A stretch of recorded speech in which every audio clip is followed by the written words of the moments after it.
Good afternoon. Thanks for joining us across the fence. I'm Fran Stoddard. Today we bring you a story for all Vermonters and Vermonters at heart. The Vermont Historical Society was founded in 1838, less than 50 years after Vermont became Vermont. Today, visitors learn the history of this brave little state steps away from the State House in Montpelier. While at the History Center in Barre, writers and researchers comb through archives to recapture the spirit of the indomitable people of Vermont. But history isn't found in only displays and old letters. History is happening today, which means the Vermont Historical Society is as vital as ever. Our guest today is Steve Perkins, the Executive Director of the Vermont Historical Society. Welcome to you. Hey, thank you for having me. This is great. So before we learn about current efforts going on at the Historical Society, as an historian, how has representing the history of Vermont and this region changed over time? Well, certainly, the historical societies in the 19th century were really looking at the foundation of our states. Like, how was Vermont founded? You got these great myths about Ethan Allen and Thomas Chittenden, and so it's always kind of great white men and battles. Certainly we still talk about that, but now it's more about stories. It's about people, it's about culture, and how all of us have contributed to the history of the state, and also understanding that we're all part of that history, and that as you tell your story to me and I tell my story to you, that we're creating community, and then that's moving forward and creating more civil society. So that's my idea of history and how we celebrate it today. That's very alive and vibrant in its way, and you know, and we'll keep that in mind as we move to looking at one of your current projects, which people know about. They might remember that the Ceres statue atop the State House was recently replaced, and now the old statue is getting a new home. So tell us about that. Yeah, so this is the second statue that we're finding a new home for. The one that's on the State House is the third. Okay. So there was an earlier statue by a man named Larkin Mead, but what we're working on is the middle statue, and it was carved by a man named Dwight Dwinell, and he was the sergeant-at-arms of the State House. And this happened, amazing. This happened in the 1930s, and the governor at the time was Governor Aiken. Right. And the legislature had put aside a certain amount of money to hire an artist. And Dwinell came to Aiken. He said, you know what, we don't need to pay for this. I can carve a statue, and I got a couple of young guys working with me at the State House that can help me out. Wow. And so they did. They carved this themselves at a little workshop behind the State House. So this was of course the second one. So before we get into the story a little bit, who carved the first one and what's the history of that? Just so yeah, we can do that quickly. Yeah, Larkin Mead, and he was a professional artist, young man from Brattleboro, and he was identified by Hiram Powers, another famous Vermont artist, as a good guy to do this. And he worked very closely with the State House committee to come up with a concept of this goddess of agriculture. And he carved it, beautiful classical sculpture, made out of wood, so they only last so long. So by the 1930s, the statue was falling apart and had to be replaced. So Dwight knew this, the sergeant-at-arms, and this was in 1938.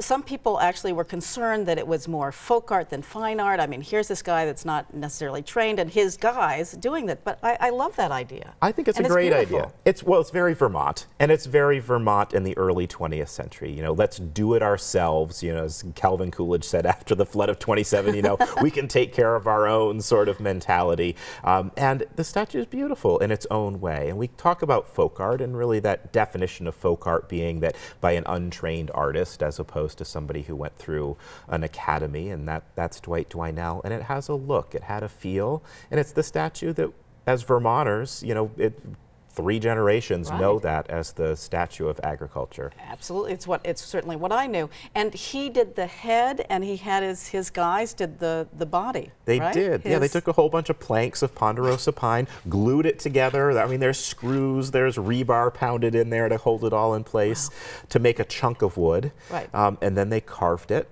Painted it. The head that he carved was pegged on top. Wow. and then put up on top of the State House. Fabulous. So how and where do you display a statue of a goddess that's over 10 feet tall? It's very difficult. At the Vermont History Museum in Montpelier, we have the what's called the Snelling Room now, and it's the front room where as soon as you walk in, it's right there, and it has 13-foot ceilings. Now the statue is 14 feet. So we need to make a few adjustments to the statue so we can display her in that space. And is it on view now, or when's it? It's coming, so it'll be on view by the end of October.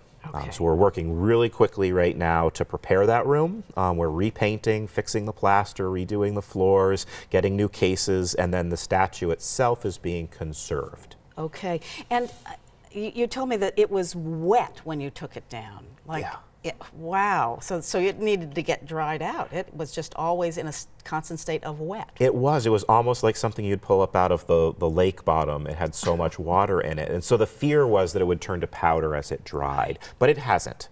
It has dried out very well. The head has been separated from the body for conservation purposes, and it'll be put back together again before we put it in the museum. Okay. Now, another thing, one of the first things that visitors see at the museum is a mural by Paul Sample.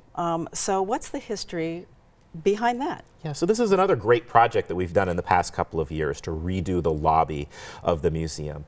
The Paul Sample mural was commissioned by the National Life Group and was in their corporate headquarters in Montpelier from about 1960 until 2 years ago when it came to our space. It's supposed to be a history of the state of Vermont. Many different ideas depicted, but of course history is always in the person who creates it. So it's Paul Sample and National Life's idea of what that history of Vermont is as written in 1959. Right. So how has your interpretation changed? I mean, what do you bring to that story when you're talking about this as something that was made at a certain time and place? Yeah, and so I mean, I think today we talk a lot about public art, pieces that are made to represent history, murals, a lot of kind of Depression era art as well, and saying, does that depict all people? Well, I think a museum is a great place for this sort of thing. So we've installed this mural and we use it as an introduction. And we ask a visitor, or when we school children in, we'll ask them a question. We'll say, okay, look at this mural. Okay. What do you see? What do you not see? What would you add to this mural? And if it ends in 1959, what would you add to bring it up to current to today, and how would you put yourself in that? That then sets the visitor up to go through the museum. And we then say, look, a museum is created by people, a group of people, with a viewpoint. So you be the historian. Look at what they have. What do you see? What do you not see? What would you add? Right. And then at the end of our exhibit, we actually have a photo booth where visitors can add their story to that exhibit, and we display the photos from that photo booth within the exhibit to really make it current and say, hey, we're showing your story, your Vermont story here in our state museum. Amazing. Now, are you keeping those stories that people bring at the end of their visit? What are you doing with those? So we're keeping those. Yeah? Yeah, they're archived digitally, all of them. So we provide whiteboards with prompts on them, or just blank, and people can write their story, and then they take a static photo in this photo booth.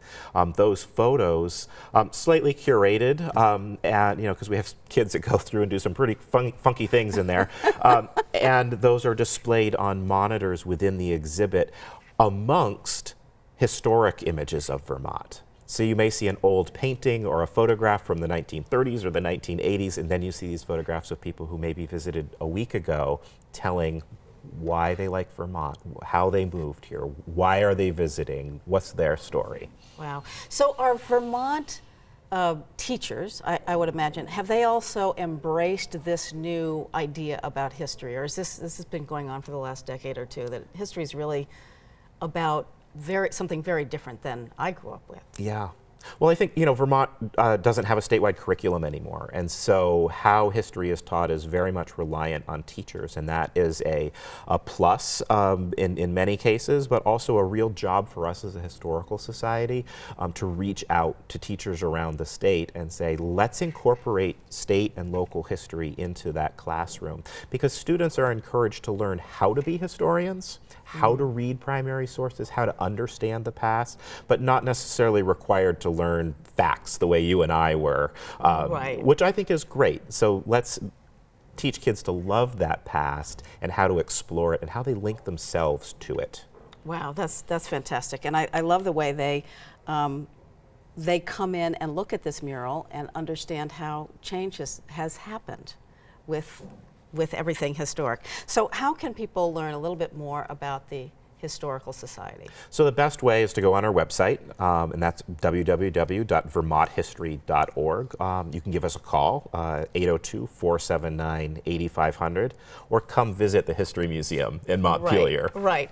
And what about public people who want to go to Barrie? So what's going on in that? Is that also for the public, or is that just for historians and researchers? Or? Yeah, no, it's for anybody. Anybody can come visit us in Barrie, and we're open normal business hours there, and it's our library and archive. So lots of great stuff to explore and really working with old documents. We do have a couple of galleries there, so we do changing exhibits in that space as well. Right. I think you did something about communes or something. Was did. there? And yeah, counterculture of the 1970s. Fabulous. So history really incorporates so many things today. It's so great to have you here joining us on Across the Fence, and I hope you return and we'll talk more about history and what's happening with our history in Vermont. Wonderful. Steve Perkins, the Executive Director of the Vermont Historical Society. Thank you so much for joining us today. You're welcome. And thank you for joining us Across the Fence. I'm Fran Stoddard.